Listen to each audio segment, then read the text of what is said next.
ஊழியத்துக்கு போகணும். ஏன் சொன்ன நான் ஊழியத்துக்கு போய் அவர் சொன்னாலும் போக மாட்டேன், கடைசி வரைக்கும் போக மாட்டேன். ஏன்னா உங்களுடைய இதயம் அப்படிப்பட்டது. நீ இப்படியே இருந்து கடைசி வரைக்கும் வயசு போய் படுக்கையில நீ யோசிப்பார் எப்படி இனியாவது ஊழியம் செய்யணும்.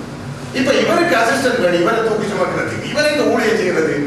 அதனால தேவனுக்கு நாம் நம்முடைய முதல் பகுதியை, நம்முடைய முதல் பருவத்தை, நம்முடைய முக்கியமான அடிக்கடி சொல்லுவோமே வாழ வயது வாலிப பருவத்தை தேவனுக்கு கொடுக்க வேண்டும். அநேகருக்கு காலம் கிடந்த ஞானம் எல்லாம் முடிஞ்சு இப்ப காலம் இழுக்குது, சரியா நடக்கல. முந்தி ஓடி திரிஞ்சோம், இப்ப நடக்கலாது. கால் நோக்குற மாதிரி இருக்குது, கை நோக்குற மாதிரி இருக்குது. இந்த நேரத்தில் சொல்ல ஊழியம் செய்வோம். இவர் இப்ப கடைசி அடிக்கட்டை கொண்டு போய் இயேசு கிறிஸ்து கொடுக்க போறேன். நல்ல டீயை குடிச்சுட்டா, இப்ப அடியில கொஞ்சம் தேயிலோட இருக்குதாங்க, அடியில மிச்சம் விட்டு போவாங்க வீட்டுல குடிச்சிட்டு, அந்த கொஞ்சத்தை கொண்டு போய் இயேசு கிறிஸ்து கொடுக்க போறேன். அவர் சொல்றார் முகத்தை நாம் பார்ப்பேன். அதனால தேவன் கொடுக்கிற ஆசீர்வாதங்களை நாம் அனைவருக்கு விரோதமாய் முறுமுறுத்துக் கொண்டிருக்கிற நம்முடைய வாழ்க்கையில தேவன் எனக்கு என்ன செய்தார் நாம் முறுமுறுக்கும் பொழுது தேவன் என்னுடைய தேவைகளை சந்தித்து என்னை ஆசீர்வதித்தால் அவருடைய முகத்தை பார்க்க என்னால் ஒரு நாளும் முடியாது என நான் வெட்கப்படுவேன். காரணம், நான் தேவனை விசுவாசத்தோடு துதிக்காதவன், நான் முறுமுறுத்து கொண்டே இருந்தேன். தேவனை ஆசீர்வதித்தவுடனே எனக்கு வெட்கம் வந்துடும். எப்படி நான் அவருடைய முகத்தை பார்க்கட்டும், அவரை துதிக்க வேண்டிய நான் எப்ப பார்த்தாலும் அவரை பூர்வமாய் முறுமுறுத்துக் கொண்டே இருப்பேன், அல்லது முறுமுறுத்துக் கொண்டே இருப்பேன். நம்முடைய சுத்தத்தவரை சொல்றாரு, இப்பொழுது தேவனை ஆசீர்வதித்தார், என் தேவைகளை சந்தித்தார், நான் மனதிலே விரும்பினதை கேட்டதை எனக்கு கொடுத்து விட்டார். இப்பொழுது என்ன முகத்தோடு போய் நீ அவரை துதிப்பாய் சொல்வார். உன்னுடைய துதியில அர்த்தம் இல்லை மகன். ஏனென்றால் நீ இதுவரைக்கும் எனக்கு விரோதமாய்த்தான் சிந்தித்துக் கொண்டிருந்தார். நீ உண்மையானவன் இல்லை. தேவனை நம்புறதுக்கு நாம் கற்றுக்கொள்ள வேண்டும். காற்றும் இல்லை, மழையும் இல்லை, ஆனால் வாய்க்கால்களை அவர்தான் நம்முடைய ஆண்டவர். இப்பொழுது ஆண்டவர் நம்மை அழைத்து, நம்மை கூப்பிட்டு, நமக்கு ஒவ்வொரு பேர்களை சொல்லி நம்மை அழைத்து, நம்முடைய சபை அவர் காண்பித்தது, நம் மேல அவர் தன்னுடைய வல்லமையை வைத்தது எதிர் கோப்பாய் இருக்கிறது என்று சொன்னால் சரியா நாம் புரிந்து கொள்ள வேண்டும். தேவன் நம்மை தொட்டு யாரெல்லாம் தொட்டு ஆசீர்வதித்தாரோ, யார் எல்லாம் அபிஷேகத்தில் இருந்தாரோ அவரிடத்தில் அவர் அதிகம் எதிர்பார்க்கிறார், மாற்றத்தை எதிர்பார்க்கிறார், அவர் செய்ததற்கு பதில் எதிர்பார்க்கிறார். நான் உணராதவன் போல இருப்பேன் என்று சொன்னால் எருமை மாட்டில் அவர் சொல்கிறார் மழை பெய்தது போல, தரிசனத்தில் மழை பெய்தது போல தேவனை தேடி என்னை தொட்டது உண்டானால், தன்னுடைய தாசனாக தொட்டது உண்டானால், எனக்கு தன்னுடைய வல்லமை அபிஷேகத்தை மேல் வைத்ததுனால அவன் ஏதோ ஒன்றை நம்மிடத்தில் எதிர்பார்க்கிறான். இயேசு கிறிஸ்து 2000 வருஷத்துக்கு முதல் பூமியிலே வந்து சிலுவையிலே நமக்காக இத்தனை பாடுகளை பட்டு மரித்து நமக்காக எல்லாவற்றையும் சுமந்து செய்து தீர்த்து அவர் பரலோகத்துக்கு போய்விட்டார். நாம் என்ன நினைக்கிறோம்? இயேசு எனக்காக என்னத்தை பண்ணினார், என்னத்தை தான் புடுங்கினார். உனக்கு என்னத்தை தான் இன்னும் புடுங்க வேண்டியது, உனக்கு இன்னும் அவர் என்ன செய்ய வேண்டியிருக்கிறது, எதை அவர் செய்ய வேண்டுமோ அதை செய்து விட்டார். இனி நீ இயேசுவை பின்பற்றி அவரை பிடித்துக் கொள்ள வேண்டியது அவருடைய பொறுப்பு. இயேசு எனக்கு என்ன செய்தார் இந்த பூமியில எந்த ஒரு மனிதன் கேட்டால் அவர் மூட்டான்.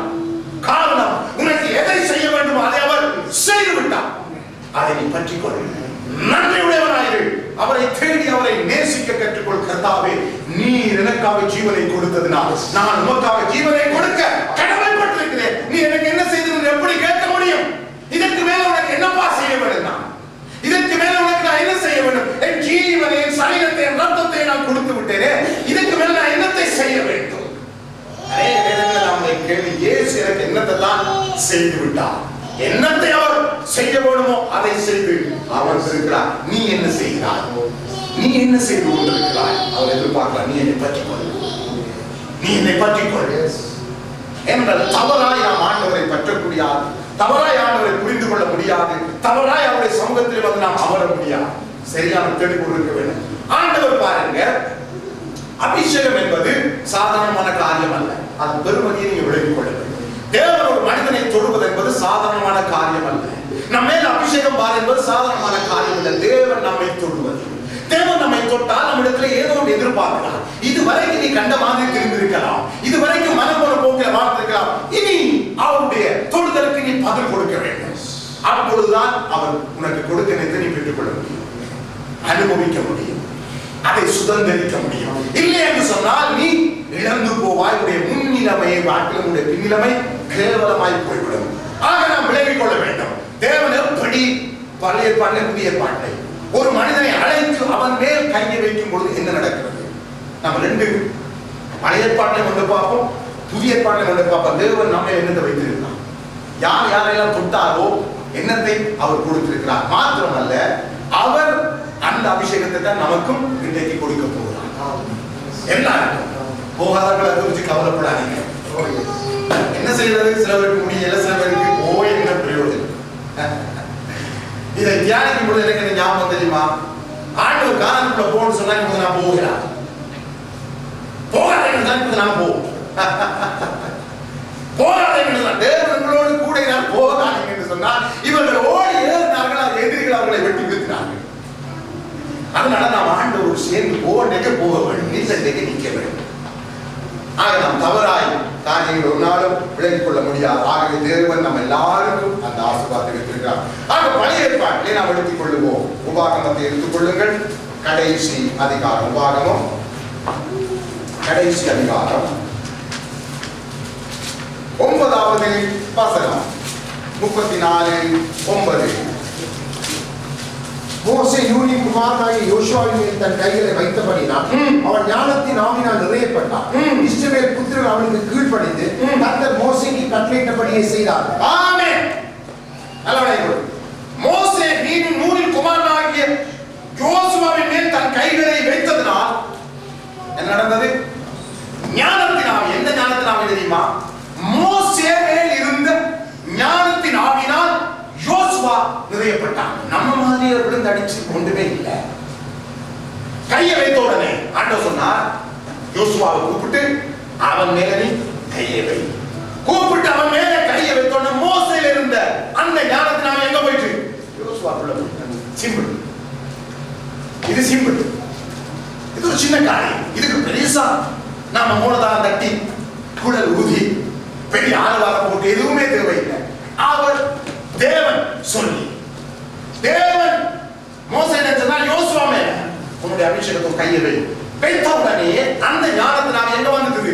இவனுக்குள்ள வந்துட்டது. அதனால் யோசுவா ஞானத்தினால் அவருடைய ஆவி ஞானத்தினால் நிரப்பப்பட்டார். புதிய ஏற்பாட்டில் வருவோம். அப்போஸ்தலர் எடுத்துக் கொள்ளுங்கள். அப்போஸ்தலர்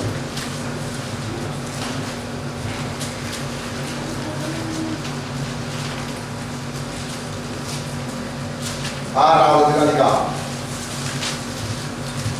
6வது அதிகாரம்.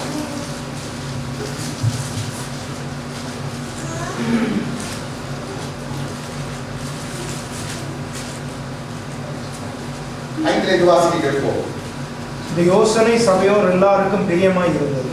அப்பொழுது விசுவாசமும் பரிசுத்தாவியும் நிறைந்தவனாகிய ஸ்தேவானையும் பிலிப்பையும் பிரகோரையும் நிக்கனோரையும் தீமோனையும் பர்னபேனாவையும் யூத மார்க்கத்தமைந்தவனாகிய அந்தியோகிய பட்டணத்தானாகிய நிக்கலோவையும் தெரிந்து கொண்டு அவர்களை அப்போஸ்தலருக்கு முன்பாக நிறுத்தினார்கள்.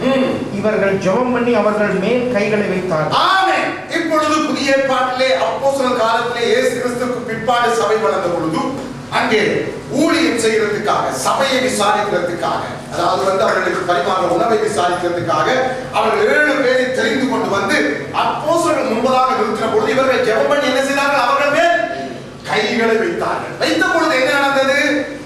அவர்களுக்குள்ள இருக்கிற அந்த அபிஷேகம், அந்த ஆவி எங்கே போய்விட்டது?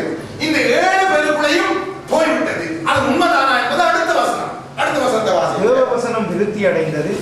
சீஷருடைய தொகை எருசலேமில் மிகவும் பெருகிற்று.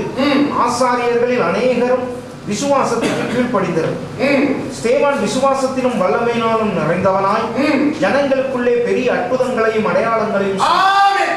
இப்பொழுது தெரியப்பட்டவர்களிலே ஒருவன் ஸ்தேவான். இந்த 7 பேர்ல ஒரு ஆள் ஸ்தேவான். இப்பொழுது வேதம் தெளிவாய் நமக்கு காண்பிக்கிறது. இந்த 7 பேரையும் தெரிந்து சபை நடுவிலே நிறுத்தி அவர்கள் மேல் அப்போஸ்தலர் என்ன செய்தார்கள்? கையை வைத்த பொழுது அவர்களுக்குள்ளே இருந்த அந்த வல்லமை, அந்த அபிஷேகம் எங்க போயிட்டது?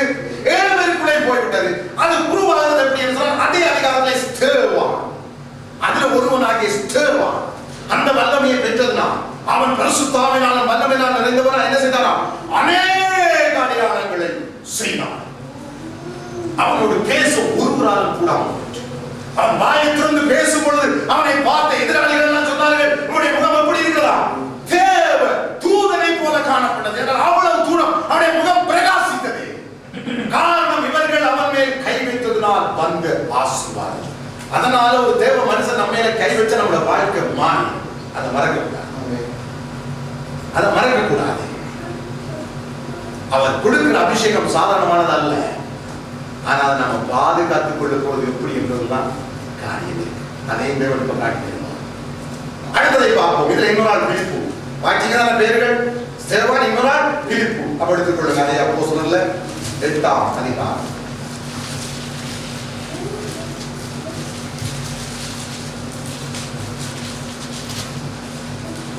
5 வாசிக்க கேட்போம். அப்பொழுது பிலிப்பு என்பவன் சமாரியாவில் உள்ள ஒரு பட்டணத்துக்கு போய் அங்குள்ளவர்களுக்கு கிறிஸ்துவை குறித்து பிரசங்கித்தான். பிலிப்பு செய்த அதிசயங்களை ஜனங்கள் கேள்விப்பட்டு கண்டு அவனால் சொல்லப்பட்டவைகளை ஒருமனப்பட்டு கவனித்தார்கள். அநேகரிலிருந்து அசுத்தாவிகள் மிகுந்த சத்தத்தோட கூப்பிட்டு அவர்களை விட்டு புறப்பட்டது. அநேக திமிர்வாதக்காரரும் சப்பானிகளும் குணமாக்கப்பட்டார்கள். அந்த பட்டணத்திலே மிகுந்த சந்தோஷம் உண்டாயிற்று. ஆமென். இப்பொழுது பிலிப்பு சமாரியா பட்டணத்துல போய் பெரிய காரியங்களை செய்கிறான். பெரிய காரியங்கள் வேதம் சொல்வது சந்தோஷம் உண்டாயிடும். அந்த பட்டணத்துக்கு என்ன உண்டாயிட்டு? சந்தோஷம். அசுத்தாவி போயிட்டு வியாதிகள் சுகமாகுது, அற்புதம் நடக்குது, அதிசயம் நடக்குது. அந்த பட்டணத்துல சந்தோஷம் உண்டாயிட்டு. 2 பேர் தான் பார்க்கிறோம். ஒன்று பிலிப்பு, ஒன்று ஸ்தேவான். மற்ற 5 பேரும் அங்க ஒன்றுமே இல்லை. 7 பேரை தெரிந்து 7 பேர் மேல் கை வைத்தார்கள். 2 பேர் அற்புதம் நடப்பித்தார்கள். 5 பேர் ஒரு கதை இல்லை. பைபிளை தேடி பாருங்க, ஒரு கதை. என்ன காரியம் தெரியுமா? அதை விட்டுட்டாங்க. தேவன் கொடுத்த ஆசீர்வாதத்தை விட்டு விட்டார்கள். நமக்கு அதிசயமா இருக்கிறாங்க. 7 பேரை தேவன் அபிஷேகித்தார். 5 பேரும் ஒன்றுமே செய்யவில்லை. 2 பேர் பெரிய காரியங்களை செய்தார்கள். என்ன காரணம் தெரியுமா? இந்த 5 பேருமே அதை விட்டு விட்டார்கள், அதை மூடி விட்டார்கள், அதை பயன்படுத்தாமல் அதை அப்படியே நூற்று போட்டார்கள்.